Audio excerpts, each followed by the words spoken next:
Vishnu Basyal sir आउनुभएको छ, उहाँलाई मैले स्वागत गरेँ। विष्णु बस्याल सर नमस्कार। विष्णु बस्याल सर हजुर उपलब्ध हुनुहुन्छ? हजुर नमस्कार नमस्कार। नमस्कार। अघिदेखि ब्याक च्यानलमा पनि विष्णु सरको आवाज सुनौँ भनेर आएको थियो, मेसेजमा पनि आइरहेको थियो। विष्णु सर नमस्कार। नमस्कार सर नमस्कार। विष्णु बस्याल सर अस्ति हामीले छलफल त गरेको थियौँ, अस्ति पनि गरेका थियौँ। अस्तिको र अहिलेको सिनेरियो केही परिवर्तन भएको छ सर? केही फरक बिहेभ देखाएको छ बजारले? कसरी बुझ्ने सर? हामीलाई केही जानकारी गराइदिनु न। खासै त्यस्तो डिफ्रेन्ट बिहेभियर त देखिया छैन होइन। मार्केटले सपोर्ट खोजिराखेको चाहिँ पछिल्लो 3 दिनदेखि चाहिँ हामीले देखिराखेका छौँ। तर त्यो सपोर्ट आउँदा आउँदै पनि तपाईँको त्यो सपोर्टबाट जुन बााउन्स आउनुपर्ने हो त्यो चिज चाहिँ देखिया छैन। त भनेपछि अब फाइनल सपोर्ट लियो कि लिएन भन्ने कुरामा अझै पनि डाउटफुल छ। जबसम्म सिग्निफिकेन्ट बााउन्स देखिँदैन तबसम्म बजारले सपोर्ट लिइसक्यो भन्ने आधारहरू रहँदैन। इन्ट्राडे बेसिसमा हामीले हेर्ने हो भने 2120 को देखि 30 को क्लस्टर बन्थ्यो भने तपाईको क्लोजिङ बेसिसमा हेर्नुभयो भने ओन्ली क्लोजिङ हाईलाई मात्रै हेर्नुभयो भने 2075 को चाहिँ सपोर्ट क्लस्टर चाहिँ बन्छ। 2075 देखि लिएर 2090 सम्मको त्यो एउटा सिग्निफिकेन्ट क्लस्टर हो, सपोर्ट क्लस्टर हो। अहिले इमिडिएट रूपमा बजारले राम्रो राइज ल्याउनको लागि त्यो क्लस्टरलाई मेन्टेन गर्नु जरुरी छ। त्यो क्लस्टर भन्दा तलपट्टि गयो भने चाहिँ त्यसपछि हामीले अर्को हेर्ने सपोर्ट लेभल कुन हो भन्दाखेरि 61.8% रिट्रेसमेन्ट लेभल हो। ओभरअल तपाईको 1150 देखि 3227 गएको र्यालीको 61.8% चाहिँ हामीले हेर्नुपर्छ। यिनै दुईवटा लेभल हुन्। 61.8% को लेभल भन्ने हो भने लगभग 1950 को लेभल आउँछ। अब त्यो 1950 को लेभल मा जेनरली हामीले जहिले पनि हेर्यौं भने 61.8% मा रियाक्सन चाहिँ बजारले गरेकै देखिन्छ। अब त्यो रियाक्सन त्यो लेभलमा फाइनल रियाक्सन त गर्छ नै भन्ने चाहिँ छ। अब रियाक्सन कतिको सस्टेनेबल हुन्छ, मास्तिर जान्छ भन्ने कुरामा त्यो अर्को पोइन्ट होला, तर रियाक्सन चाहिँ गर्छ। तर राइट नाउ अझै पनि मेरो के बिलिभ छ भन्दाखेरि if not a intraday basis, closing बेसिसमा चाहिँ जुन हाम्रो सपोर्ट बनेको जोन हो, क्लस्टर हो, त्यो 2090 देखि 2075 को बीचको त्यो एउटा क्लस्टरलाई चाहिँ मेन्टेन गर्न सक्ने पोसिबिलिटी छँदैछ। हालांकि अहिलेसम्मको बिहेभियर हेर्दाखेरि मार्केटले 2100 को लोलाई ब्रेक गर्न नचाहेको भन्ने कुरा पछिल्लो 3 दिनदेखि देखिएको छ। बारम्बार ती लेभलहरूको नजिक नजिक टेस्ट गर्ने तर चाहिँ अल्टिमेटली ब्रेक नगर्ने त्यो खालको देखिएको छ भने फाइनल्ली अब सपोर्ट लियो र we are very much out of risk भन्ने कुरा फेरि त्यो पनि देखाएको छैन। किन भन्दाखेरि सपोर्ट जोनको आसपास आउँछ अनि त्यसपछि त्यहाँबाट बजार फर्किएको एभिडेन्स चाहिँ देखिया छैन। र अर्को एस्पेक्टबाट हेर्ने हो भने लगातार 5 दिन बजार खसेपछि 6 डे अनवर्ड चाहिँ बजार चाहिँ अहिलेसम्मको हिस्ट्री हेर्दाखेरि त्यही नै बारम्बार रिपिट नै हुन्छ भन्ने त छैन।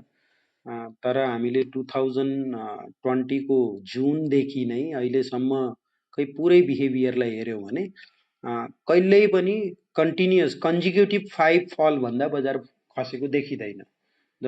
डाउन क्लोजिङमा चाहिँ 5 वटा भन्दा तल खसेको चाहिँ देखिँदैन हामीले कन्जिक्युटिभ है। कन्जिक्युटिभमा अब कहिलेकाहीँ बजार खस्दाखेरि 1-2 दिनलाई भए पनि त्यो तपाईको डाउनफलमा पज आउने, त्यसपछि फेरि कन्टिन्यू गर्न सक्यो, तर कन्जिक्युटिभ त्यो भन्दा बढी खसेको देखिँदैन। त्यही खालको बिहेभियरलाई रिपिट गर्ने हो भने पोसिबली आज 5औं दिन कम्प्लिट भइसकेको हो, भोलि चाहिँ तपाईको केही न केही मार्केट चाहिँ बाउन्स गर्ने र पोजिटिभ क्लोज हुन सक्ने सम्भावना चाहिँ म्याक्सिमम छ। अब त्यो पोजिटिभ मोमेन्टम भोलि त्यसलाई ग्यादर गर्दै मास्तिर लिएर जान्छ कि जाँदैन, कतिको मास्तिर लान्छ र कुन खालको बाइङ इन्ट्रेस्ट आउँछ भन्ने कुराहरू चाहिँ ती अरु फर्दर एडभान्समेन्ट हुन्छ हुँदैन या तपाईको तलबाट मास्तिर जाँदाखेरि कुन किसिमले जान्छ भन्ने कुराहरू आफ्नो ठाउँमा छ। तर बिहेभियरल एस्पेक्ट्सलाई हेर्दाखेरि कन्जिक्युटिभ 5 डेज भन्दा बढी नघटेको कारणले गर्दाखेरि भोलि पक्कै पनि तपाईको पोजिटिभ क्लोज हुन्छ भन्ने एक्सपेक्टेसन मैले लगाएको छु। हामी कम्प्लिटली अब रिस्क जोनबाट हामी हटिसक्यौँ, अब बजार चाहिँ फर्किसक्छ भन्नको लागि त सिम्पली धेरै लगानीकर्ताहरूले कसैले टेक्निकल चार्ट्सहरू हेर्नुहुन्छ भने धेरै कुराहरू हेर्नुपर्ने आवश्यकता नै छैन। करन्ट डाउन ट्रेन्ड सिद्धियो कि सिद्धिएन भन्नको लागि स्विङ जुन चाहिँ डेली चार्टमा नै तपाईँले हेर्नुभयो भने कुन पोइन्टबाट चाहिँ बजार लगातार तल खसेको छ र त्यो स्विङलाई एटलिस्ट ब्रेक नगर्दासम्म चाहिँ मार्केटले चाहिँ डाउन ट्रेन्ड रिभर्सल दियो भन्ने कन्फर्मेसन हुँदैन। अहिलेको लागि त्यो स्विङ पोइन्ट भनेको 2250 हो। 2250 भन्दा मास्तिर गयो भने पोसिबली अब डाउन ट्रेन्ड सिद्धियो कि भनेर पहिलो इन्डिकेसनको रूपमा हेर्ने हो। त्योभन्दा माथि नजाँदासम्म चाहिँ तपाईँको रिट्रेसमेन्ट मात्रै प्रुभ हुन्छ कि डाउन ट्रेन्ड सिद्धियो कि सिद्धिएन भन्ने कुरा डेफिनेटिभली भन्न सकिने आधारहरू हुँदैन। हालाकि 2250 भन्दा माथि जाँदैमा पनि ग्यारेन्टी गर्न चाहिँ सकिँदैन। तर फर्स्ट स्टेज अफ कन्फर्मेसन कहाँ खोज्ने त भन्दाखेरि सिम्पल डाउ थ्योरी मात्रै फलो गर्दाखेरि पनि तपाईँको सिरिज अफ लोवर लो जुन बनाइराखेको छ र लोअर हाई बनाएको छ, सिरिज अफ लोअर हाईलाई ब्रेक गर्ने बित्तिकै सायद सिद्धियो कि भनेर हामीले हेर्ने हो। अहिलेको लागि त्यो पोइन्ट भनेको 2250 नै हो। Thank you. हस्, धन्यवाद सर। यहाँ रामराजा सर आउनुभएको छ अघिदेखि। हजुरको के क्वाइरिजहरू छ विष्णु सरसँग भने राख्न सक्नुहुन्छ। विष्णु सकभर सर वाइजहरू नमस्कार राख्दा अलिक पोइन्ट वाइज प्रश्नहरू राख्दा सकभर पोइन्ट वाइज सर। यो जस्तै मार्केट अब बढ्छ विष्णु कि सर। बढाउनै पर्छ जस्तो लागिरहेको छ सर। टेक्निकली हेर्दाखेरि धेरै दिनदेखि टेक्निकल काम नगरेको देखिन्छ सर। के हो सर कुरा खासमा सर? मार्केट बढ्छ कि बढाउनै पर्छ? ठुला खेलाडीले बढाए मात्रै मार्केट बढ्ने हो कि रिटेलर इन्भेस्टरहरूले मार्केट बढ्दैन अब जस्तो लाग्न थाल्यो सर अब त? यो हेर्नुहोस् यस्तो है, तपाईँको सिम्पल साइकोलोजिकल एस्पेक्ट्सबाट हामीले हेर्ने हो भने मार्केट डाउन ट्रेन्डमा आइराखेको बेलामा जेनरल बिलिफ नै यही हो कि मार्केट बढ्नै सक्दैन भन्ने होइन। त्यही माथि जाँदाखेरि पनि त सेम क्रेजै त थियो। माथि जाँदाखेरि पनि हामीले बजार खस्छ भनेर कहिलेकाहीँ भन्यौँ भने चाहिँ अब बजारमा अलिकति रिस्क छ है भन्यो भने गालीको चाहिँ बर्सात हुन्थ्यो होइन। कसरी खस्छ भनेर भन्थ्यो। रिस्क अलिकति छ है, रिस्क रिवार्ड फेभरेबल छैन है भनेर त्यो पनि अलिकति डिप्लोमेटिकल्ली भन्दाखेरि पनि यसले चाहिँ बजार खसाल्नलाई भने हो, आफूले बेचेर बस्यो होला त्यही भएर भने हो भन्ने खालको गाली सुन्न पाइन्थ्यो भने अब तल आएको बेलामा चाहिँ अब चाहिँ बजार सधैँभरि त बजार तल खस्ने होइन, बजार त माथि बढ्छ हो। सपोर्ट कुन लेभलमा फाइन्ड आउट गर्छ, कुन लेभलबाट बढ्छ, कतिको सस्टेनेबल हुन्छ, त्यसको सही आकलन हामीले गर्न सक्यौँ सकेनौँ, यी आदि कुराहरू आफ्नै ठाउँमा छ होइन। मैले भन्दिनँ कि सही आकलन हामीले जहिले पनि गर्न सक्छौँ। हरेक पटक सही आकलन मात्रै गर्ने हो भने त त्योभन्दा त बेटर त यो अथाह समुद्र हो। हेर्नुहोस्, यहाँभन्दा बढी पैसा कमाउने ठाउँ कहीँ पनि छैन। आकलन हामीले सही गर्न सकेनौँ भन्दैमा होल टेक्निकल एनालाइसिसले काम गरेन भनेर ब्लेम गर्नु फेरि त्यो चाहिँ अर्को अति हो होइन। हामीले आफ्नो एनालाइसिसमा केही कुराहरू मिस गऱ्यौँ, हामीले त्यो कुराहरू जानेनौँ, बजारको आकलन सही गर्न सकिएन, टेक्निकल्ली चाहिँ जुन लेभलमा सपोर्ट लिन्छ भनेर एक्सपेक्ट गरेका थियौँ त्यो लेभललाई रेस्पेक्ट गरेन भन्ने कुराहरू चाहिँ आफ्नो ठाउँमा छ। टेक्निकलले नै काम गर्दैन भनेर भन्नु चाहिँ फेरि त्यो अति हो होइन। टेक्निकलले काम गर्छ, नगर्ने होइन। प्राइस बिहेभियर, प्राइस प्याटर्नहरू, तपाईँको कुनै पनि बुलिस क्यान्डल्सहरू एग्रेसिभ बुलिस क्यान्डल बनाएको छ भने त्यसपछि प्राइसले चाहिँ अलिकति मास्तिरको जर्नी लिएर जान्छ। त्यस्तै बेरिस क्यान्डल बनाएको छ भने त्यसपछि तल आउँछ। सपोर्ट्सहरू फाइन्ड आउट गर्छ। सपोर्ट्सहरू फाइन्ड आउट पछिल्लो कैयौँ दिनदेखि 3 दिनदेखि चाहिँ 2100 को आसपासको सपोर्ट फाइन्ड आउट गर्ने प्रयास किन गरिराखेको छ भन्दाखेरि त्यहाँ सपोर्ट छ, त्यही भएर प्रयास गरिराखेको छ। अब त्यो भत्किसकेपछि नेक्स्ट सपोर्ट कहाँ हो भनेर खोज्ने चाहिँ हाम्रो काम हो। त्यही भएर कामै गर्दैन भन्ने कुरालाई चाहिँ मैले एउटा अर्को अतिको रूपमा मात्रै लिन्छु। काम गर्छ, हामीले जानेनौँ कि भनेर बरु चाहिँ हामीले सेल्फ एनालाइसिस गरौँ होइन। कहाँ चुकेछौँ, कुन ठाउँमा गल्ती गरेछौँ भनेर हामीले आफूलाई क्रिटिकल्ली एनालाइसिस मात्रै गर्ने हो। काम नगर्ने भन्ने कुरालाई म मान्दिनँ। काम गरेको हुन्छ, सधैँभरि काम गर्छ, हामी चुकेको मात्रै हो। Thank you. हस्, धन्यवाद सर। सरी अब त्यो के प्रब्लम आएको थियो, मैले रिस्टार्ट पो गर्नु पर्यो। उहाँले जुन भन्नुभएको त्यो प्याटर्न हो, मैले त्यो हेरिसकेँ। डेटमा मैले तपाईँलाई एउटा वर्ड भनेको छु, कन्जिक्युटिभ डाउन क्लोजिङ भनेको छु। मैले रेड क्यान्डलको कुरै गरेको छैन होइन। रेड क्यान्डल र कन्जिक्युटिभ डाउन क्लोजिङमा चाहिँ फरक छ। त क्यान्डलस्टिक रेड बन्न सक्छ, तर क्लोजिङ मासतिर हुन सक्छ, हिजोको भन्दा आजको मासतिर हुन सक्छ होइन। एभिडेन्सबाट हेर्दाखेरि त्यो बेलामा पनि तपाईँको 7 मार्चदेखि जुन 16 मार्चसम्मको हो, 16 मार्चको क्लोजिङ हेर्नुभयो भने 15 मार्चको क्लोजिङ भन्दा मास्तिर छ, हायर छ। त्यस कारणले 6 त्यहाँ गरेको छैन। बरु मैले सर रिभाइज गरेर हेर्दाखेरि एक ठाउँमा भने चाहिँ मैले कन्जिक्युटिभ डाउन क्लोजिङ चाहिँ मैले देखेँ 6 डेजको। त्यो भनेको 23 फेब्रुअरी 2022देखि लिएर 6 मार्च 2022सम्ममा कन्जिक्युटिभ डाउन क्लोजिङ छ। 6 दिनको मात्रै छ। 7औं दिन फेरि तपाईँको अप क्लोजिङ भयो, फेरि 8औं दिन डाउन क्लोजिङ भएर त्यसपछि चाहिँ राम्रो बाउन्स चाहिँ लिएर आएको छ। अबाउट तपाईँले हेर्नुहुन्छ भने त्यो बाउन्स भन्नुहुन्छ भने लगभग आफ्नो लोबाट क्यालकुलेसन गर्नुभयो भने इट्स अबाउट 160 पोइन्टको बाउन्स छ। 160 भन्दा अझै बढी छ, लगभग 190 पोइन्टको बाउन्स छ भने इभन तपाईँको 23 फेब्रुअरीदेखि जुन 6 मार्चको कन्जिक्युटिभ डाउन क्लोजिङमा पनि प्रिभियस डेको क्लोजिङसँग अर्को दिनको क्लोजिङको डिफरेन्स हेर्नुहुन्छ भने भेरी भेरी नोमिनल, एकदमै सानो पोइन्टको छ। भनेपछि ठुलो खालको क्लोजिङ चाहिँ छैन।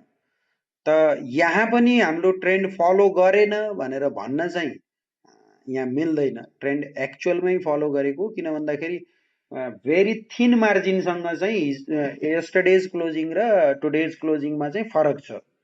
त भनेपछि अलमोस्ट तपाईँको प्याटर्नलाई चाहिँ फलो गर्यो भनेर नै हामीले बुझ्नुपर्छ। त्यो चाहिँ एक्सेप्सनल केस भयो। अदरवाइज त्यो बाहेकको अरू कुनै पनि बेलामा मैले कन्जिक्युटिभ डाउन क्लोज चाहिँ देखिएको छैन। अब सिम्पल क्यान्डलस्टिक रातो भयो भन्दैमा डाउन क्लोज भन्ने हुँदैन है। त्यो त्यो चाहिँ सबैले बुझ्नुपर्छ। टेक्निकल्ली चाहिँ रातो क्यान्डल भन्नुको डाउन क्लोज होइन भनेर सबैलाई आई थिङ्क थाहा नै छ होला। थाहा छैन भने पनि उहाँले त्यही अनुसार बुझ्नुहोस् भनेर म भन्छु। हस् सर, धन्यवाद। यो अघि प्रश्न मैले मनोज सरलाई पनि राखेको थिएँ। मैले लगातार 2-3 दिनदेखि लगातार यो प्रश्न राखिरहेको छु। सर, यो हाम्रो नेप्सेको नेचुरल ग्रोथ रेट चाहिँ कति छ? ठ्याक्कै यो निकाल्ने तरिका, यसको फर्मुला केही छ भने त्यो पनि जानकारी गराइदिनु। होइन भने पनि हजुरलाई नेप्सेको ग्रोथ रेट कति लाग्छ वार्षिक, कति पर्सेन्ट जति छ जस्तो लाग्छ? हामीले कसरी बुझ्ने सर यो ग्रोथ रेटलाई? ओभरअल नेप्सेको ग्रोथ रेट कति छ भनेर लङ टर्ममा हेर्ने हो भने त सिएजिआर नै हामीले क्यालकुलेट गर्ने हो होइन। फ्रम 1994मा हामीले नेप्से इन्डेक्स 100 मान्ने हो भने अहिलेसम्मको जुन रेट छ 2112 छ, त्यसको सिएजिआर कति भएछ भनेर हामीले हेऱ्यौँ भने त्यहाँ चाहिँ हाम्रो overall growth CAGR compounding annual growth rate हो। अब तपाईँको वार्षिक रूपमा कति छ, हरेक वर्ष के छ भनेर त्यसरी हेर्न चाहिँ मिल्दैन। किन भन्दाखेरि बुल मार्केट हुँदाखेरि एबनर्मल्ली ग्रोथहरू पनि भइरहेको हुन्छ भने बियर मार्केटको फेजमा फेरि तपाईँको लगातार 3-4 वर्ष बजार तल खसेको पनि हिस्ट्री छ। त्यही भएर हरेक वर्षको हिसाब हुँदैन, कति पिरियडको लागि लिने त लास्ट 10 इयरको एनुअल कम्पाउन्डिङ ग्रोथ रेट के हो, या लास्ट 15 इयरको एनुअल कम्पाउन्डिङ ग्रोथ रेट के हो, या लास्ट 20 इयरको एनुअल कम्पाउन्डिङ ग्रोथ रेट के हो, त्यसरी क्यालकुलेट गर्नुभयो भने तपाईँको नेप्सेको ग्रोथ रेट भेटिन्छ। तर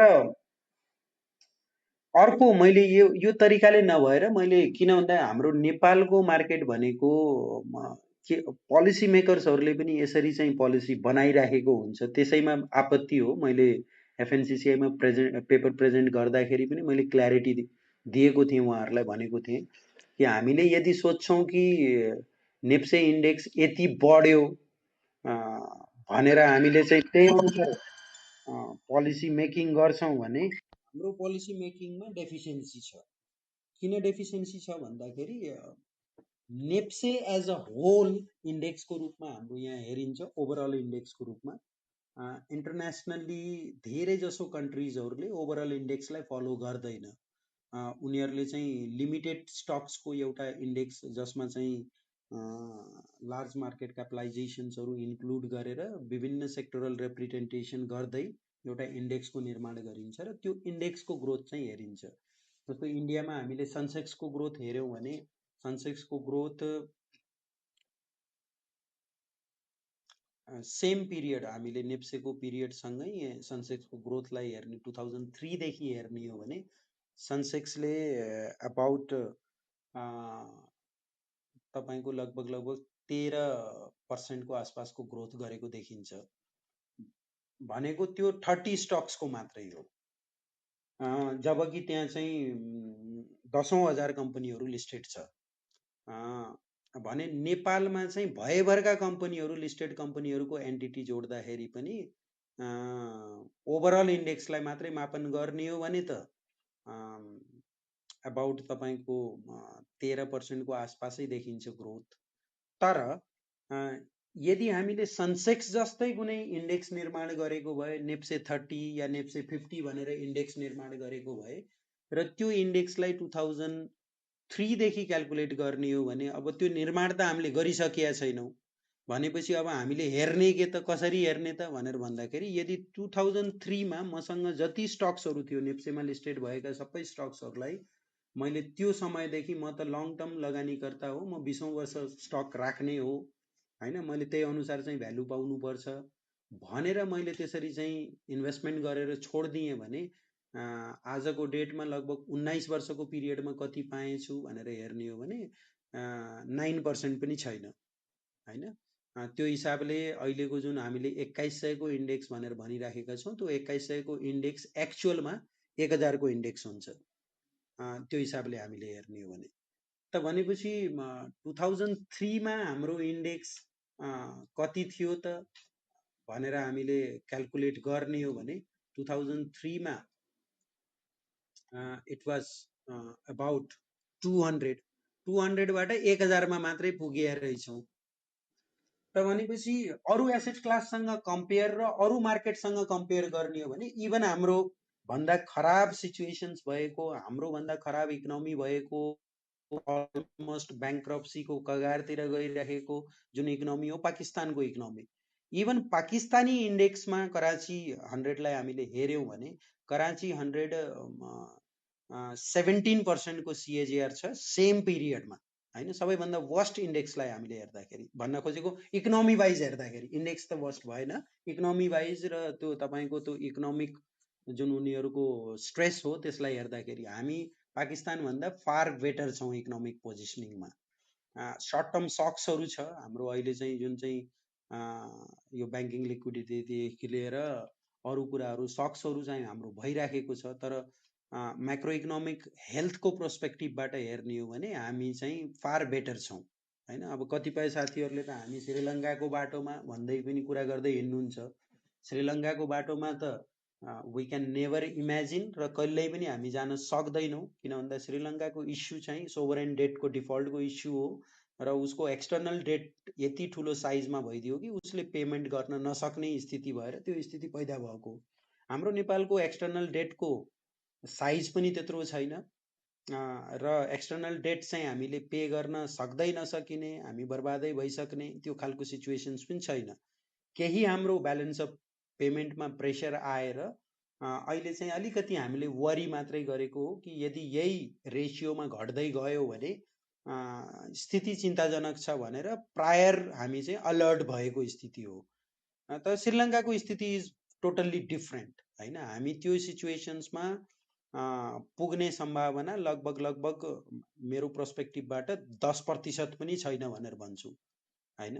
त्यो गर्दाखेरि फार बेटर टाइपको इकोनोमी हुँदा हुँदै पनि अरू एसेट क्लास या अरू इन्टरनेसनल मार्केटसँग हामीले कम्पेयर गऱ्यौँ भने वी आर भेरी हाम्रो इन्डेक्सको रिटर्न चाहिँ छैन।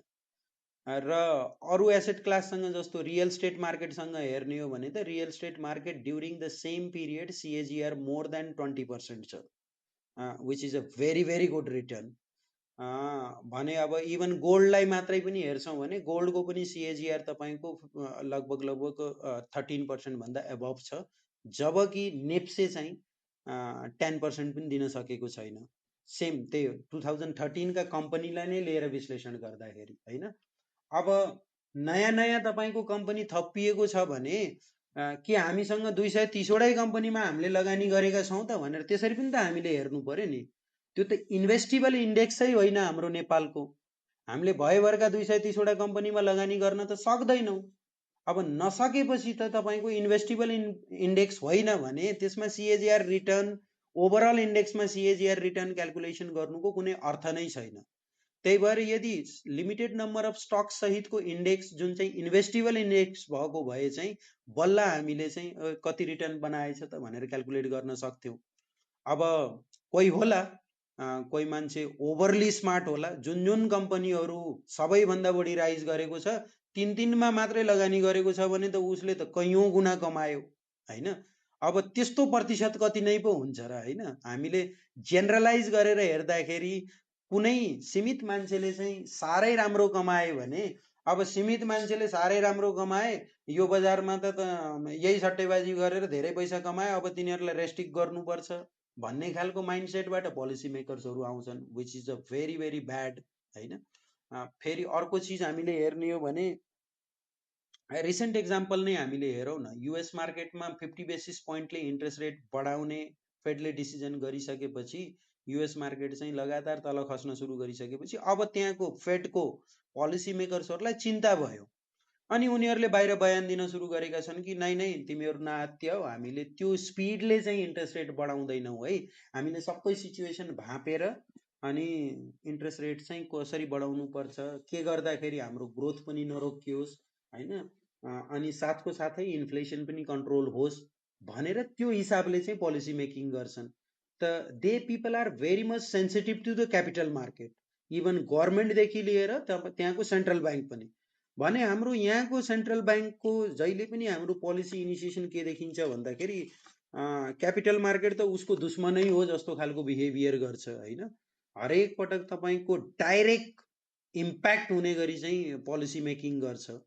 सेन्ट्रल ब्याङ्कले हो तपाईँको ब्याङ्कहरूको एक्सपोजर लिमिट चाहिँ सेट गर्न सक्छ होइन, मार्केटमा रिस्क देख्यो भने मार्जिन पर्सेन्टेज चाहिँ घटाइदिन सक्छ, त्यो अधिकार छ सेन्ट्रल ब्याङ्कमा र त्यो बेला बेलामा गर्नु पनि पर्छ।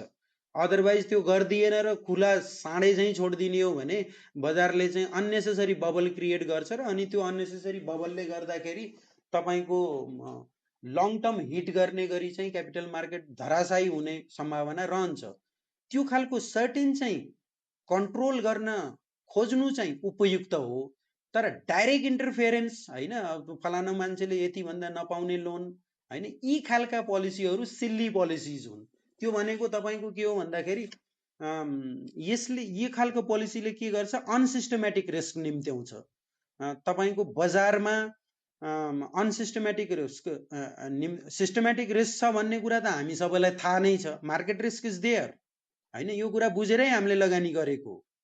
तर मार्केट रिस्क बाहेकको तपाईँको जुन पोलिसी इन्टरभेन्सनले निम्त्याउने खालको अनसिस्टमेटिक रिस्क हो, त्यो पोलिसी इन्टरभेन्सन पनि कस्तो भन्दाखेरि प्रत्यक्ष हस्तक्षेपवाला इन्टरभेन्सन होइन। प्रत्यक्ष हस्तक्षेपबाट चाहिँ रेगुलेटरहरू बच्नुपर्छ भन्ने मेरो मान्यता हो। हस्तक्षेप नै गर्नु हुँदैन, बजारलाई खुला साँडे चाहिँ छोडिदिनुपर्छ भन्ने मान्यता पनि होइन। हेर्नुहोस्, केही न केही कन्ट्रोल चाहिँ मेकानिजम राख्नुपर्छ, तर डाइरेक्ट इन्टरफेयर तपाईँको अब भोलिदेखि यसो गर्न नपाउने है भनिदियो भने के हुन्छ, बजारले चाहिँ अनसिस्टमेटिक तरिकाले बिहेभियर गर्छ। त्यसले चाहिँ जुन ग्रेजुअल बिहेभियर गर्नुपर्ने हो होइन, ग्रेजुअल तपाईँको बजारले चाहिँ अब ठिक छ यो चाहिँ अब अलिकति रिस्क बढ्यो, अब यो रिस्कलाई मिनिमाइज गर्नुपर्छ भनेर मार्केटले गर्ने बिहेभियर नगरेर उसले चाहिँ एकदमै एब्रप्टली बिहेभियर गर्न सुरु गर्छ। त्यस्तो खालको अनसिस्टमेटिक रिस्क निम्त्याउने खालको पोलिसी चाहिँ ल्याउनु हुँदैन भन्ने कुराहरू हुन्। त्यसले गर्दाखेरि धेरै कुराहरूमा चाहिँ अब यहाँको पोलिसी मेकर्सहरूले अब धेरै मान्छेहरूले अझै पनि राष्ट्र ब्याङ्कको साथीहरूसँग कुरा गर्दाखेरि उहाँहरूको के खालको भनाइ हुन्छ भन्दाखेरि मार्केट क्यापिटलाइजेसन टु जिडिपी लगभग 100 भन्दा मास्तिर पुग्न थालिसकेका थियो, इन्टरफेयर नगरे के गर्ने त भन्ने खालको कुराहरू पनि गर्नुहुन्छ। जबकि market capitalization to GDP ratio हङकङको हामीले हेऱ्यौँ भने it's a very very high होइन। त्यहाँ त तपाईँको market capitalization to GDP ratio यति पुग्यो, अब बजार खसाल्नुपर्छ भनेर कहिल्यै पोलिसी बन्दैन होइन। इभन इन्डियाको पनि सेन्ट्रल ब्याङ्कको म अहिले बसेर तपाईँको आरबिआईको पोलिसी हेर्दै थिएँ होइन। किन हाम्रो नेपालको सेन्ट्रल ब्याङ्कले 4/12 को नीति ल्यायो होला, इन्टरनेसनल्ली प्र्याक्टिस के छ त होइन, उनीहरूले चाहिँ के भनेको छ त क्यापिटल मार्केटमा चाहिँ कति एक्सपोजर जानुपर्छ ब्याङ्कहरू, एज एन इन्डिभिजुअललाई कति दिने भन्ने कुराहरूको सरसर्ती मैले सम्पूर्ण पोलिसी चाहिँ बसेर अहिले पछिल्लो 2-3 घन्टादेखि म पढ्दै थिएँ होइन। कहीँ उहाँहरूले ल्याएको पोलिसीलाई जस्टिफाई गर्न सक्ने कुनै आधार छ कि उहाँले ठिकै गरेको हो कि होइन, त्यसको पछाडिको उद्देश्य के होला भनेर मैले सरसर्ती हेर्दाखेरि त्यहाँको आरबिआईको पोलिसिजमा सिम्पल एउटा कुरा मात्रै भनेको छ कि टोटल तपाईँको क्यापिटल भन्नाले फेरि क्यापिटल फन्डको कुराहरू आउँछ होइन, नेटवर्थको टोटल नेटवर्थको तपाईँको 40% भन्दा बढी क्यापिटल मार्केटमा डाइरेक्ट या इन्डाइरेक्ट बोथ वेमा एक्सपोजर पाइँदैन भनेर भनिएको छ है। 40% भन्दा बढी पाइँदैन भनेर भनेको छ। इट इन्क्लुड्स द तपाईँको भेन्चर क्यापिटलदेखि लिएर सबै कुराहरूलाई हो होइन। डाइरेक्ट लगानी गर्ने कुरालाई पनि हो त। होल क्यापिटल मार्केटको एक्सपोजरलाई चाहिँ लिमिट गरिदिएको छ। त्यो भनेको ओन्ली क्यापिटल होइन, क्यापिटल प्लस रिजर्भ्स पनि हो। रिजर्भ्समा रिभ्यालुएसन रिजर्भ्सलाई चाहिँ रिमुभ गरिन्छ र रेगुलेटरी रिजर्भलाई पनि रिमुभ गरिन्छ, बाँकी भएको फ्री रिजर्भलाई चाहिँ इन्क्लुड गरिन्छ। त्यसको चाहिँ 40% भन्दा मास्तिर जान पाइँदैन भनेर क्लियरली भनेको छ होइन। त्यो किन भनेको छ भन्ने कुरामा त्यसको पछाडि लजिक पनि छ, मलाई भ्यालिड पनि लाग्छ। किन भन्दा ब्याङ्कहरूले सबै क्यापिटल चाहिँ क्यापिटल मार्केटमा मात्रै ओह्रालिदिए भने र भोलि बिहान क्यापिटल मार्केटको भोलाटिलिटीले गर्दाखेरि बजार सधैँभरि बढ्ने त होइन हजुर, बजार त खस्छ पनि होइन, कहिले 50% पनि खस्दिन्छ। त्यो बेलामा चाहिँ तपाईँहरूको ब्याङ्कको चाहिँ डिपोजिटर्सको मनी चाहिँ रिस्कमा हुन्छ र त्यो चाहिँ गर्न दिनु हुँदैन भन्ने चाहिँ भ्यूले त्यहाँको सेन्ट्रल ब्याङ्कले पनि लिएर आयो। मोस्ट अफ द सेन्ट्रल ब्याङ्कले पनि यस्तै खालका पोलिसिजहरू लिएर आउँछन्। तर त्यहाँको सेन्ट्रल ब्याङ्कले यो भनेको छैन कि एउटा ब्याङ्कले एउटा लगानीकर्तालाई कति पैसा दिने भनेर कहीँ पनि कोट गरेको छैन होइन। उसले एउटा चिज मात्रै भनेको छ, एलटिभी कति हुनुपर्छ त 50% एलटिभीमा जानुहोस् भनेर भनेको छ होइन। लोन टु भ्यालु रेसियो 50%मा जानुहोस्, लोन अगेन्स्ट सेयर्समा भनेको छ। अब लोन अगेन्स्ट सेयर्समा 50% एलटिभी भन्दा मास्तिर नजानुहोस् है भनेर क्लियर कट इन्स्ट्रक्सन छ होइन। अब 50% एलटिभीमा बसेर कुनै ब्याङ्कले एउटा इन्डिभिजुअल लगानीकर्तालाई 500 करोडकै लोन दिन्छ भने पनि राष्ट्र ब्याङ्कलाई आपत्ति छैन, त्यहाँको सेन्ट्रल ब्याङ्कलाई आपत्ति छैन होइन।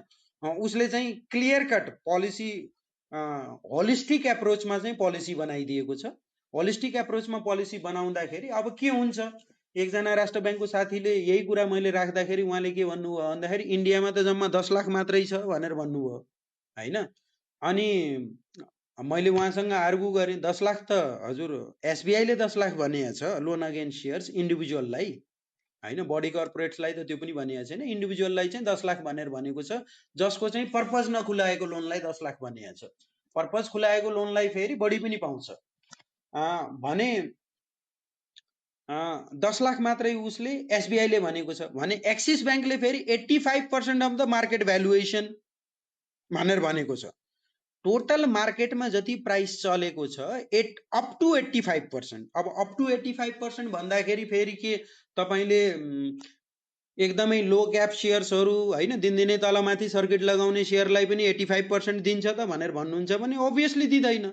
जुन सेयर्समा बढी भोलाटिलिटी छ त्यो सेयरलाई म दिन्न भन्न पनि पाउँछ ब्याङ्कले होइन। म दिन्न भन्न पनि पायो र कुनै इन्डिभिजुअललाई मलाई चाहिँ तपाईँ मन पर्दैन, मलाई विश्वासै भएन, तपाईँले लोन तिर्न सक्नुहुन्छ भन्ने मैले विश्वासै गरिनँ, तपाईँलाई लोन दिन्न है भनेर ब्याङ्कले भन्न पाउँछ होइन। भने कसैलाई चाहिँ विश्वास गरेको छ भने ल ठिक छ, तपाईँलाई चाहिँ म लोन दिन्छु, यतिसम्म दिन्छु भनेर भन्न पाउँछ। त्यो भनेको के हो भन्दाखेरि ब्याङ्कलाई इन्डिभिजुअल डिस्क्रिसनमा छोडिदिएछ। कुनै कुनै कमर्सियल ब्याङ्कले हामीले लोन अगेन्स्ट सेयरै गर्दैनौँ भनेर भनिएको छ होइन। त्यहाँ त लगानीकर्ता तैँले चाहिँ हामीले पाउनुपर्ने फेसिलिटी दिइनस् भनेर तिनीहरूलाई आन्दोलन धरना प्रदर्शन त गर्दैनन् होइन। ब्याङ्कको आफ्नो डिस्क्रिसन हो। उसलाई लाग्छ कि मैले यो टाइटल अन्तर्गत मैले लोन दिँदै दिन्न होइन, मलाई अरू लोनले पनि काम चलिएछ भने नदिन पनि पायो होइन, म यतिसम्म दिन्छु भनेर ब्याङ्कले आफ्नो पोलिसी बनायो under the framework of the central ब्याङ्कको पोलिसी। त्यो भित्र बसेर पोलिसी बनाउँछ भने एज एन इन्डिभिजुअल या बडी कर्पोरेटलाई कुनै पनि खालको रेस्ट्रिक्सन छैन। र इन्टरनेसनल्ली अरू ब्याङ्क सेन्ट्रल ब्याङ्कहरूले पनि त्यो खालको रेस्ट्रिक्सन्स गरेको देखिँदैन होइन। यदि चाहिँ त्यस्तो कुनै इन्फर्मेसन छ, कुनै साथीहरूले भेटेर ल्याउनु भयो भने त मलाई दिए हुन्छ, मैले त्यसको स्टडी गरौँला। तर मलाई जहाँसम्म लाग्छ त्यो प्र्याक्टिस हुँदैन बजारमा। त यो खालको पोलिसी इन्टरभेन्सन डाइरेक्ट जुन गर्ने खालको चिज हो त्यसले पनि हाम्रो नेपालको बजारलाई के गरिदिएको छ भन्दाखेरि वर्तमान सिचुएसन्स अहिले मार्केटको जुन पेनिक या त्यो चिज देखिएको छ अहिले सरसर्ती हामीले मार्केटलाई हेऱ्यौँ भने करन्ट मार्केट सेलर हावी भएर साह्रै नै जुनसुकै रेटमा पनि सेयर फालिदिन्छु भनेर घटेको बजार होइन। मार्केट डेप्थमा बायरले सपोर्ट नगरेको बजार हो। भन्न खोजेको बायरले एग्रेसिभली किन्न नचाहेको बजार मात्रै हो होइन। अब किन्न चाहेन भनेर हामीले सरसर्ती एनालाइसिस गर्ने हो, यसो कुरा बुझ्ने हो भने किन्न चाहिराखेका छैनौँ भन्दाखेरि त उनीहरूले देखेको रिस्क के हो भन्दाखेरि अझै पनि खै के हो हाम्रो नियामक निकायले फेरि अर्को कुन बम हानिदिन्छ बजारलाई होइन, यो चाहिँ साह्रै रिस्क भयो भन्ने खालको त्यो खालको मेन्टालिटी गरेको छ। विच इज अ भेरी तपाईँको हेर्दाखेरि त्यस्तो खालको मेन्टालिटी डेभलप हुनु भनेको रेगुलेटरी या तपाईँको रेगुलेटिङ अथोरिटी प्रतिको अविश्वास हो र त्यस्तो खालको अविश्वास चाहिँ राख्नु हुँदैन। उहाँहरूले सर्टेन कुनै बेलामा पोलिसी इनिसिएसन गलत लिनुभयो भने पनि त्यसलाई हेर्दै अब चाहिँ त्यसलाई रिभाइज गर्नु जरुरी छ, समय सापेक्ष चाहिँ गर्नु जरुरी छ। फेरि आजको दिनमा तपाईँको इभन 4 बार हटाइदिए पो के नै पो फरक पर्छ र उनीहरूलाई?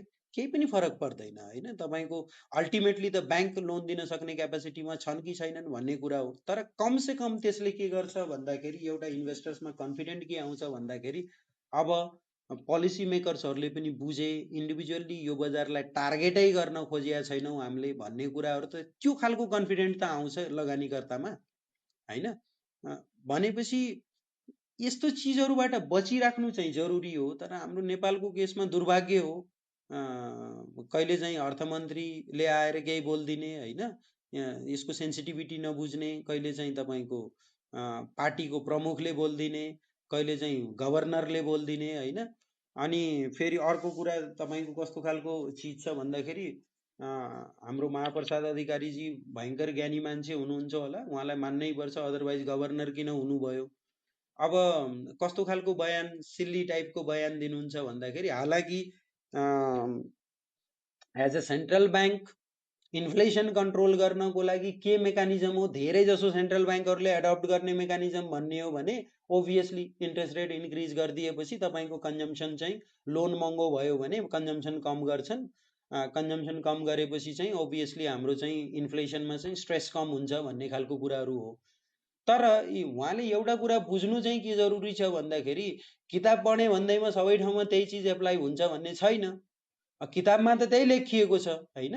तर चाहिँ नेपालको कन्टेक्स्ट के हो भन्दाखेरि we have a borrowed inflation, बाहिरबाट ल्याउने इन्फ्लेसन हो। हाम्रो यहाँ कौन सा डोमेस्टिक प्रोडक्सन्समा चाहिँ भयङ्कर मनी सप्लाई बढी भएर प्राइसेसहरू मासतिर बढेको यो एक्जाम्पल छ र हामीले चाहे पनि नचाहे पनि भोलि बिहान इन्ट्रेस्ट रेट 20% पुर्याइदिए पनि यदि इन्डियाबाट चाहिँ हाम्रो इन्फ्लेसन बढेर आउँछ भने कन्ट्रोलै हुँदैन। र राइट नाउ तपाईँको अहिले पनि पोलिसी मेकर्सहरूको एउटा चिन्ता के छ, इभन युएस फेडरलले पनि तपाईँको पोलिसी बनाउँदाखेरि उसले के भनेको छ भन्दाखेरि यो डिमान्ड साइड इन्फ्लेसन नभएर सप्लाई साइड इन्फ्लेसन हो होइन। यदि डिमान्ड साइड इन्फ्लेसन यो भइदिएको भए त हामीले एग्रेसिभ तरिकाले इन्ट्रेस्ट रेट बढाउनु पर्थ्यो। सप्लाई साइडको हो, सर्टेन केही डिमान्ड प्रेसरहरू पनि होलान्, तर mainly cause of the supply side inflation हो। सप्लाई साइड इन्फ्लेसनलाई त इन्ट्रेस्ट रेट बढाएर कामै छैन हैन। त्यो कुराहरू पनि बुझिराखेको छ। त्यही भएर उनीहरू लेस एग्रेसिभ गएको छ। तपाईले हेर्ने हो भने एग्रेसिभ जानुपर्ने हो। जुन किसिमको युएस मार्केटमा पछिल्लो 1980 पछि हाइएस्ट इन्फ्लेसन देखिएको छ, यदि यो डिमान्ड साइडले क्रिएट गरेको इन्फ्लेसन हो भन्ने उनीहरूलाई लागेको भए त 300-400 बेसिस पोइन्टले इन्ट्रेस्ट रेट बढाइदिन्थ्यो तिनीहरूले, हैन।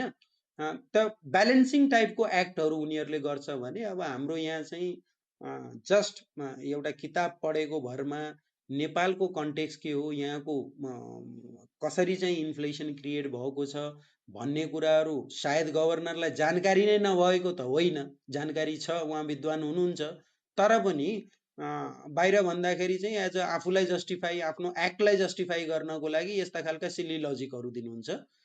यस्तो खालको चिजहरूबाट पनि बच्नु जरुरी छ भन्ने चाहिँ म सोचिरहेको छु। Thank you. सर अहिले एउटा लास्टमा चाहिँ एउटा क्वेसन चाहिँ हजुरलाई, सर्ट टर्म र मिड टर्म जुन इन्भेस्टरहरू ट्रेडरहरू हुनुहुन्छ उहाँहरूलाई केही सुझावहरू अथवा केही छ सर हजुरको अन्त्यमा? अहिले जस्तो हजुरले अघि नै पनि भन्नुभएको छ एउटा बटमिङ एउटा लेभलको भनौँ न एउटा सानो माइनर टाइम फ्रेममा होस् बटमिङ आउन लागिरहेको स्टेजमा चाहिँ हजुरको केही छ सर यसमा स्ट्राटेजिजहरू स्पेसल केही टिप्सहरू छ भने सेयर गरिदिनु न। होइन, अहिले त तपाईँको मेनली अहिले रिसेन्ट टाइममा ओभरअल मार्केटलाई प्रेसर कहाँबाट आएको छ भनेर हामीले हेर्ने हो भने बढीभन्दा बढी प्रेसर चाहिँ तपाईँको ब्याङ्किङले र उसले के भन्छ इन्सुरेन्स कम्पनीहरूले क्रिएट गरेको छ, होइन। अब ब्याङ्किङमा पनि स्पेसिफिकली पछिल्लो 3 दिनमा हेर्ने हो भने एनआइबीले चाहिँ ओभरअल सेन्टिमेन्टलाई डेन्ट गर्ने काम गर्यो। अब यहाँ पनि हल्का मैले तपाईँलाई थप्न चाहे त्यही नै, अब त क्रिटिसिजमको उसमा चाहिँ राष्ट्र ब्याङ्ककै पोलिसी आउँछ। अब राष्ट्र ब्याङ्कसँग पछिल्लो चरण छलफल गर्न जाँदाखेरि उहाँहरूको भ्यू के थियो भन्दाखेरि किन हामीले सेयर कारोबारलाई रोकेको मर्जरमा, विश्वभरि कतै पनि प्र्याक्टिस छैन, नेपालमा नै किन तपाईँहरूले गर्नुभएको भनेर मैले उहाँहरूलाई क्वेसन गर्दाखेरि उहाँहरूले एउटा मात्रै लजिक के दिनुभयो भन्दाखेरि यहाँ चाहिँ चलखेल हुन्छ, ठुला लगानीकर्ताले चाहिँ भ्रामक तथ्यहरू बजारमा फैलाएर हायर स्वाप रेसियो भनिदिन्छन् अनि त्यसपछि उहाँहरू चाहिँ आरामले आफू निस्किएर साना लगानीकर्तालाई फसाइदिन्छन् भन्ने खालको फेरि अगेन मैले त्यसलाई फेरि सिल्ली लजिक नै भन्छु, होइन। त्यो के हो भन्दाखेरि मार्केट इज अ र्युमर, होइन। तपाईँको होल मार्केट नै र्युमर हो, स्टक मार्केटको प्रिन्सिपल नै र्युमर हो, होइन। र्युमर नभए स्टक मार्केट हुनै सक्दैन, स्टक मार्केट फ्लक्चुएट गर्नै सक्दैन। त्यसकारणले मार्केट र्युमरलाई हामीले रोक्न सक्छौं भनेर कुनै पनि अथोरिटीले भन्छ भने त्योभन्दा संसारको मूर्ख अथोरिटी कोही पनि होइन। किन भन्दा capital market is all about the rumour, rumour बाहेक केही पनि होइन। हरेकको पर्सेप्सन, हरेकको रेट डिफ्रेन्ट छ, त्यही भएर क्यापिटल मार्केटमा ट्रेड हुन्छ। सबैको रेट एउटै भयो भने किन बजार चाहिँ तलमाथि हुने, किन ट्रान्जेक्सन्स हुने? मैले पनि 500 भनेको छु, अर्कोले पनि 500 भनेको छ, अर्को साथीले पनि 500 भनेको छ र भएभरका मान्छेले एउटा शेयरको प्राइसेस 500 भनिदियो भने कोले किन्ने कोले बेच्ने त? त्यसो भए बेच्ने मान्छेले पो 500 मा किन बेच्ने, हैन? किन्ने मान्छेले पो 500 मात्रै रेट हो भने किन किन्ने? किन भन्दा किन्ने मान्छेले 500 मा किन्दाखेरि 600 मा बिक्छ कि भनेर किन्ने हो, हैन? अब बेच्ने मान्छेले 500 मा बेच्दाखेरि फेरि 400 मा पाउँछु कि भनेर बेच्ने हो। ओब्भियसली हरेकको रेट डिफ्रेन्ट छ बजारमा, हरेकको पर्सेप्सन डिफ्रेन्ट छ, हरेकले बनाउने धारणा चाहिँ डिफ्रेन्ट छ र त्यो धारणा कहाँबाट बन्छ त भन्दाखेरि आफ्नो सेल्फ स्टडीबाट बन्ला, मार्केट र्युमरबाट बन्ला, बजारमा के कुरा चलिरहेका छन् तिनबाट बन्ला, हैन? त्यो डिफ्रेन्ट तरिकाले धारणाले बन्ने कुरा हो। यदि कुनै पनि तपाईको कम्पनीको म्यानेजमेन्टले या कम्पनीको सिइओले आएर गलत सूचना दिएर शेयर होल्डर्सलाई, लगानीकर्तालाई चाहिँ फसाउने खालको काम गरेको छ भने उहाँहरूलाई कारबाही गर्ने अधिकार त राष्ट्र ब्याङ्कसँगै छ। त भनेपछि गलत सूचनाको आधारमा कसैले चाहिँ क्यापिटल मार्केटलाई तलमाथि गर्न चाहन्छ, अफिसियल सूचना, हैन, मिडियामा आएर भनिदिएर ल यसको रेसियो चाहिँ हामीले 70 दिन्छौं भनेर भन्ने, भोलि बिहान डिडिए गर्दाखेरि 50 आउने, यदि त्यो खालको अथोराइज उसलाई गरिन्छ र त्यसरी चाहिँ भन्छ भने त त्यो त कसको अफेन्स हो भन्दाखेरि म्यानेजमेन्ट या कम्पनीको सिइओ को अफेन्स हो। उसले चाहिँ तपाईको कन्फर्म नभएको न्युजलाई चाहिँ बाहिर मिडियामा भन्न पाउँदैन। यदि भन्छ भने उसलाई कारबाही गर्नु पर्यो, होइन भने कुनै मिडियाले के लेख्छ, कुनै बजारमा के हल्ला चल्छ त्यसको आधारमा कारोबार रोक्नुपर्ने कुनै आवश्यकता छैन। हैन, हल्ला त तपाईको विश्वभरिका बजारहरूमा शेयर बजारप्रति हल्ला चल्छ त यसको प्राइसेस यहाँ गइदेला, यस्तो होला उस्तो होला, यति चाहिँ ग्रोथ गर्ला, यति प्रफिट निकाल्ला, हैन, फलानो कम्पनीले यतिवटा गाडी बेच्ला, फलानो कम्पनीहरूले यति बोरा सिमेन्ट बेच्ला भन्ने हल्ला त भइराखेको हुन्छ त। यो त सधैँभरि हल्ला चल्छ बजारमा। कुन कुन हल्लालाई रोक्नुहुन्छ त तपाईले? हल्लालाई रोक्ने नसकिने कुरा हो, त्यो चाहिँ रोक्न पनि हुँदैन। र फेरि हल्ला नै हो क्यापिटल मार्केटको इसेन्स। हल्ला नभइकन क्यापिटल मार्केट एक्जिस्टै गर्दैन, हैन। त्यो एउटा पर्सपेक्टिभबाट हेर्दाखेरि अब ल एकछिनलाई मानौँ उहाँले त साना लगानीकर्तालाई बचाउन भनेर एनआइबी र हिमालयन ब्याङ्कको कारोबार रोकिदिनु भयो होला, हैन। केही निश्चित समयको लागि 2 वर्षको लागि त उहाँले शेयर प्राइसेस रोकिदिनु भयो। What after 2 years? के बजारले त्यसको प्राइस खोजेन त आफै? बजारले त प्राइस खोज्यो नि त। बजारले प्राइस कसरी खोज्यो त भन्दाखेरि त्यो पछिल्लो 10 महिनामा खस्नुपर्ने प्राइस 3 दिनमा खस्दियो, त्यसरी खोज्यो बजारले प्राइस। अल्टिमेटली पेनिक कसलाई भयो त? त्यो पहिलो 2 दिनको 20% मा त बिचरा कसैले बेच्न पनि पाएन, हैन। सर्किटको सर्किट हान्दिएछ, बेच्न पनि पाएन भनेपछि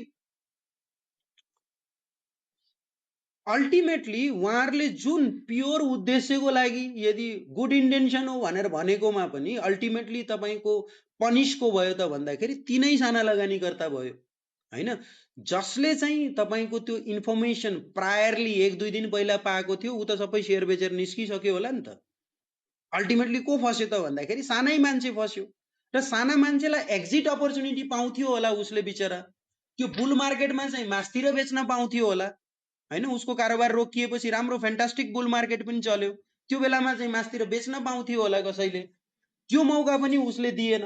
र आजको टाइममा अहिले बियर चलिराखेको बेलामा चाहिँ मान्छेहरूले चाहिँ पेनिक भएर चाहिँ बेचे भनेपछि यो त एउटा राष्ट्र ब्याङ्कले ल्याएको गलत नीतिको कारणले गर्दाखेरि ब्याङ्किङ सेक्टरमा जुन चाहिँ पछिल्लो दिनमा चाहिँ उल्टा अरू बढी पेनिक देखियो, त्यो एउटा कन्सर्नको कुरा भयो। मर्जर एन्ड एक्विजिसनमा जाँदाखेरि हाम्रो लिक्विड भनेर राखेको सम्पत्ति त इलिक्विड हुँदो रहेछ भन्ने मेसेज गयो बजारलाई, त्यसले पेनिक क्रिएट गर्यो। अर्को चाहिँ तपाईको फेरि बिमा कम्पनीहरूको मर्जर एन्ड एक्विजिसन्स, हैन। अब मर्जर एन्ड एक्विजिसन्स आफैमा नराम्रो होइन, झन् राम्रो पक्ष हो भन्ने कुरा त हामीलाई थाहा छ। तर मर्जर एन्ड एक्विजिसन्समा जाने बित्तिकै मेरो लिक्विड भनेर राखेको सम्पत्ति इलिक्विड भइदिने र 1 वर्ष 2 वर्ष 3 वर्ष कहिलेसम्म हुने हो थाहा नै छैन भने अब त्यो इलिक्विड शेयर्स त मैले किन राख्न चाहन्छु त भनेपछि मैले फटाफट बेच्छु भनेपछि त्यहाँ चाहिँ आएको छ। त्योभन्दा अल अफ द एबभ भइराखेको के छ भन्दाखेरि नेप्सेले एज अ तपाईको इलिगल तरिकाले चाहिँ त्यो स्टक्सहरूलाई चाहिँ ट्रेडिङ हल्ट गराएको छ। इलिगल भनेर सिम्पल इलिगल नै भन्छु। र इलिगल तरिकाले गरेको चिजलाई एक्चुअलमा कसैले चाहिँ यसलाई च्यालेन्ज गर्ने हो भने जुन अधिकारीले त्यो चाहिँ ट्रेड हल्ट गर्नुस् भनेर भनेको छ उसलाई क्रिमिनल अफेन्सको रूपमा चाहिँ कारबाही हुनुपर्छ, हैन। कुनै कानुनी आधार बिना, हैन। उहाँहरूको लजिक के हुन्छ भन्दा कम्पनीले चिठी पठायो कि कम्पनीसँग कम्पनीको सिइओ या कम्पनीको म्यानेजमेन्टलाई कुनै पनि कम्पनीको शेयर होल्डरहरूको शेयर चाहिँ पब्लिकमा चाहिँ डिलिस्ट गर भन्ने अधिकार छ। एजिएम बाहेक अरू कसैलाई अधिकार छैन त्यसको। एजिएमले गर्यो भने भोलिदेखि हाम्रो शेयर कारोबार हुँदैन है भन्यो भने एजिएमले पाउँछ, एजिएम बाहेक अरू कसैसँग अधिकार छैन। त नम्बर 1 पोइन्ट, यदि कम्पनीले त्यसको खालको लेटर पठाएको हो भने कम्पनीका सिइओहरूलाई चाहिँ कानुनी दायरामा लिएर आउनुपर्छ, उनीहरूलाई कानुनी कारबाही गर्नुपर्छ। पाउँदै नपाउने कम्पनी लले नदिएको कुराहरू चाहिँ उहाँहरूले रोकाउनु भएको छ। इट्स अ क्रिमिनल अफेन्स, हैन। त्यो पर्सपेक्टिभबाट चाहिँ हेर्नु जरुरी छ। गल्ती भइसक्यो, गल्ती भयो त भनेर एक्सेप्ट गरिसकेपछि पनि ट्रेड खोल्दिनुस् भन्दाखेरि उहाँहरू खोल्न तयार हुनुहुन्न। They are doing the criminal offence. र हामी लगानीकर्ताहरू चाहिँ यो त रीतिथिति हो भन्दै हामी त्यत्तिकै बसिराखेका छौँ, हैन। त्यहाँ जसले क्राइम गरेको छ, क्राइमलाई त क्रिमिनल अफेन्स गरेको मान्छेलाई त त्यही अनुसार कानुनी कारबाही हुनुपर्छ। यो पाइँदैन। नपाइने चिजहरू गरेर बजारलाई चाहिँ रेगुलेटरहरूले पनि नचाहिँदो तरिकाले पनिस गर्ने काम गरिरहेको छ, जुन चाहिँ दुर्भाग्यपूर्ण कुराहरू छ। त्यो चाहिँ गर्नु हुँदैन। यदि त्यो छ भने अझै पनि म रेगुलेटर अथोरिटिजहरूलाई के भन्छु भन्दाखेरि ब्याङ्किङको केसमा त जुन राष्ट्र ब्याङ्कले सिल्ली लजिक दिएर रोक्यो, उहाँहरूलाई एउटा आधार छ। तपाईको बिमा कम्पनी र जलविद्युत कम्पनीमा त कुनै निर्देशिका कुनै कानुनमा कहीँ पनि भनेको छैन गल्ती भइसक्यो होला, परम्परा हो कि भनेर उहाँहरूले रोक्नु भयो होला। हामीले ठिक छ गल्ती भयो, हामीले गल्ती एक्सेप्ट गर्छौँ भनेर भोलिपल्टदेखि गल्ती भयो भन्ने थाहा पाएपछि भोलिपल्टदेखि ट्रेड खोलिदिँदा के हुन्छ?